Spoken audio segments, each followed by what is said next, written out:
Luxury brand pronunciation. Versace? No, it's Versace. Hermes? No, it's Hermes. Gucci? No, it's Gucci. Cartier? No, it's Cartier. Givenchy? No, it's Givenchy. Burberry? No, it's Burberry. Burberry.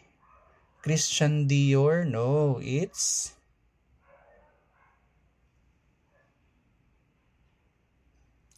Christian Dior. Thanks for watching and follow for more.